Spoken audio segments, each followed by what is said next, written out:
As many of you know, we love road trips, and Canada just so happens to be one of the best countries in the world to do one. It's safe, it's maintained, and because we're the second largest country in the world, there's a lot of options. We've been doing a lot of road trips across Canada, which one of them, and probably the most famous one, was Canada Road to 150 back in 2017.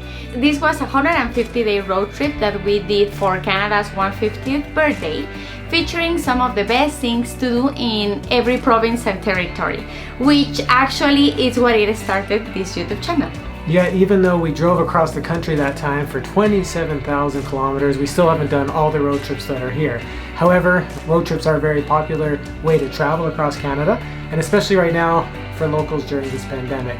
So we thought we'd do this video and share with you 11 of our favorite road trips from coast to coast to coast.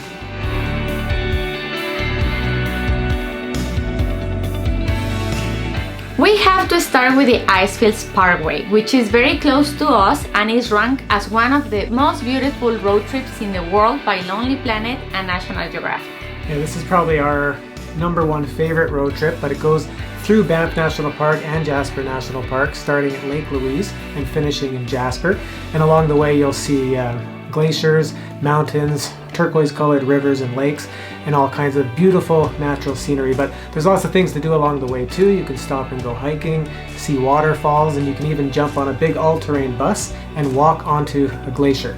And even nearby that site there's also a pretty popular glass-floored bridge that you can walk out over the valley and test your fear of heights. Calgary to Vancouver is another great drive that you can do. It's great because it has beautiful scenery and there's a lot of things to do along the way, but also it's great because it's such a long drive. It's an 11-hour drive that it can easily be stretched to multiple days or even weeks. Yeah, it cuts through up about 4 or 5 national parks, some of them being Banff National Park, where you can do all kinds of activities, Yoho National Park, where you can see beautiful Emerald Lake, and then you go through more mountains vistas before you get to Revelstoke, where you can ride a roller coaster down a mountain, and then the Okanagan Valley. And that's another place we almost recommend to do a little offshoot, to go see the wine region of Canada. And then of course you make your way to beautiful Vancouver and the Pacific Ocean. Vancouver Island is another great spot for a road trip. We really love its rainforest and all the rugged coastline. It's such a beautiful place. Yeah, there's not really a specific road trip there, but it's not a very big place. And some of the most popular places would be Victoria, where you can see the world famous Bouchard Gardens. Then you can go up scuba diving in Nanaimo. You can go up to Campbell River and go on a tour to see grizzly bears feeding on salmon. Amazing. And then there's all kinds of places as well across the island to go whale watching. We actually had one of our, by far the most spectacular whale watching experience ever in Port Renfrew, where we saw killer whales and humpbacks at the same time. And then you can go up to the beautiful town of Tofino and go surfing along Long Beach. The Dempster Highway is probably the most infamous and adventurous road trip you can do in Canada. It actually starts in the Yukon and it ends in the Northwest Territories. Yeah, it actually starts in a really cool town called Dawson. So this is like a Wild West town, still looks just like it did back in the days when it was home to one of the most famous gold rushes in history, the Klondike Gold Rush. And then from there you go up through this beautiful, about a 700-kilometer long dirt road, so you definitely need to be very prepared with a good vehicle. You don't want to get stuck out there. The halfway point is called Eagle Plains, and we actually saw one of our most beautiful displays of northern lights there, but there's not much. It's like a population of 5 or something like that. And then you go all the way up to the cool town of Inuvik, and if you want to keep going you can actually take the only all-season road to the Arctic Ocean and land up in Tuktoyaktuk. Now going all the way to the east coast, perhaps the most scenic drive is the Cabot Trail, which takes you through Cape Breton Highlands National Park in Nova Scotia. And this is a really beautiful drive. There's beaches along the way, a lot of coastal scenery, Nova Scotia's highest mountains. And then there's a trail called the Skyline Trail that you definitely have to hike if you're in the area. It's not that hard, but it's definitely home to some of the best ocean scenery that we've seen in the country, and a really good spot to watch the sunset. The Viking Trail is an epic road trip in Newfoundland that goes from Deer Lake all the way to St. Anthony's. Yeah, and it starts off pretty much as soon as you pass Deer Lake, you enter one of our favorite national parks in the country, Gros Morne, where you can go sailing in between landlocked fjords, you can walk on the Earth's mantle, and you can do epic hikes that take you out to the rugged coastline. Then of course you go up the highway. It goes all along the coast the whole way and ends up, where she said, in St. Anthony's on the northern peninsula, to a really famous landmark called Lansdowne Meadows. So this is a National Historic Site, one of the first UNESCO World Heritage Sites in the world, and home to an ancient Viking settlement.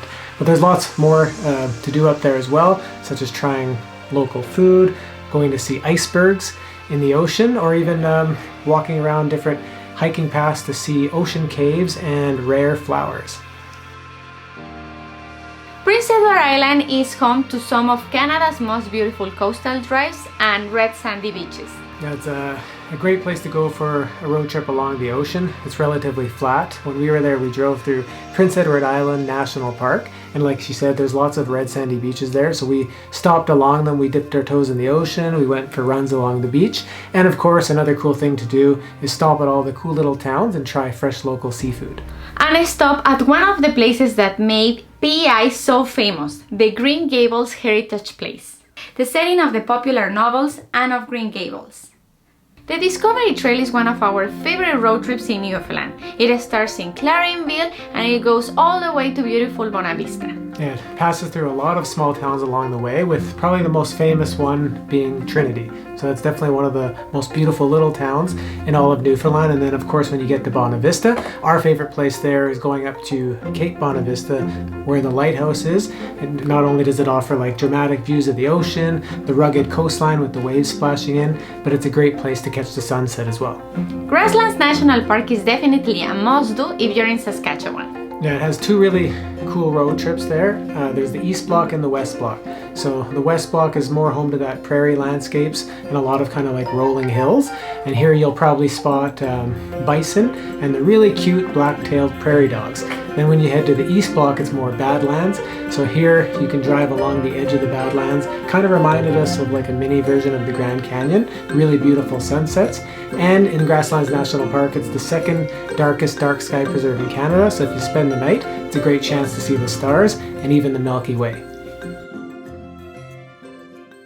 Sea to Sky Highway is another popular road trip in Canada, thanks in part to its beautiful views and its close proximity to one of the most famous cities in all of Canada, Vancouver. Yeah, so that basically goes from Vancouver to Pemberton. We drove the highway when we came down from the Yukon, so we went from Pemberton to Vancouver. It passes through Whistler. Unfortunately, in that trip, we didn't have much time to stop along the way, but of course, like Whistler is beautiful. You see ocean views, you see the mountains, and from what I hear, the Sea to Sky gondola is a must-do. The Cowboy Trail is another road trip that is very close to us, and we have actually already done it, but just in different trips and in different pieces. But very soon we're gonna go back to experience some cool places and cool activities along the way. Yeah, so basically the Cowboy Trail is a historic trail where cowboys used to herd cattle in between Canada and the US, and it basically starts around a small town in central Alberta called Mayerthorpe and goes all the way down to Lundbreck Falls. But basically along the way, you pass through a number of series of towns. The one we've explored the most is Rocky Mountain House. It's a cool place to see. Not only can you stay at the National Historic Site in a campground, but you can learn a lot about the fur trading history and that kind of stuff. But as you continue down the trail, you'll see views of mountains, a lot of prairie landscapes, a lot of farms, with the most historic one being the Bayou Ranch. So that's our 11 favorite road trips in Canada, but of course there's still many more we'd like to do. Let us know in the comments below which ones you've done, which one is your favorite, if we missed any of the top road trips in Canada, and which one you recommend us to do. And of course, if you like this channel, give us a thumbs up, hit that subscribe button, turn on your notifications, and to learn more about road trips across Canada, visit our website at mustdocanada.com.